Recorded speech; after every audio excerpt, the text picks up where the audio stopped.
Zee 24 तास एक पाऊल पुढे। महिलांना संरक्षण करता यावं यासाठी विविध उपाययोजना समोर येत आहेत। अंबरनाथमधील शैलेश सपकाळ या एमटेकच्या विद्यार्थ्यानं आपल्या सहकाऱ्यांच्या मदतीनं सायरन करणारी बांगडी तयार केली आहे। पाहूयात नेमकी कशी आहे ही बांगडी। महिलांवरील अत्याचारांच्या घटनांमध्ये दिवसेंदिवस वाढ होते, मात्र महिलांना सुरक्षा पुरवण्यात सरकारी यंत्रणा कमी पडते। त्यामुळेच महिलांना स्वसंरक्षण करता यावं म्हणून विविध उपाययोजना समोर येत आहेत। अशाच पैकी एक म्हणजे अंबरनाथमधील शैलेश सपकाळनी तयार केलेली सायरन करणारी बांगडी। एमटेक असलेल्या शैलेशनी आपल्या सहकाऱ्यांच्या मदतीने फक्त 350 रुपयात ही विशेष बांगडी तयार केली आहे। ही बांगडी तयार करण्यासाठी त्यांनी वायरलेस डोअरबेल, 4 चाकी वाहनाचा रिव्हर्स हॉर्न आणि बांगडीचा वापर केलाय।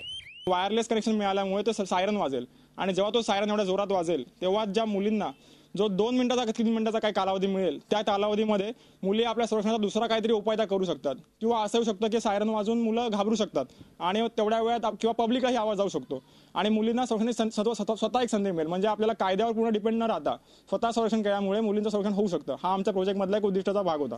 अत्याचाराच्या घटनांमध्ये अनेकदा नराधमांनी अल्पवयीन मुलींना लक्ष्य केल्याचं समोर आलंय।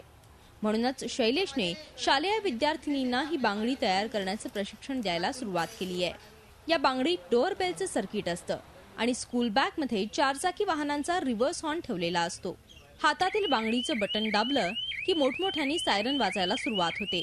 शाळेचे सेक्रेटरी यांनी सगळ्यांनी आम्हाला मदत करून आम्ही हा प्रोजेक्ट तयार केलेला आहे आणि आमच्या इयत्ता 5वी ते 7वीच्या बऱ्यापैकी मुली हे शिकलेल्या आहेत आणि त्या स्वतः हे कंगन तयार करतात आणि स्वतः वापरणार सुद्धा आहेत। म्हणजे घरातलं मटेरियल घेऊन त्या वापरू शकतात हे कंगन। विशेष म्हणजे या टेक्निकचा वापर केवळ बांगडीतच नाही तर इतरही अलंकारात करता येऊ शकतो।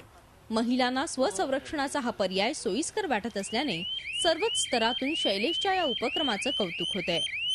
झी 24 ताससाठी अंबरनाथहून चंद्रशेखर भुयारसह ब्युरो रिपोर्ट। झी 24 तास एक पाऊल पुढे।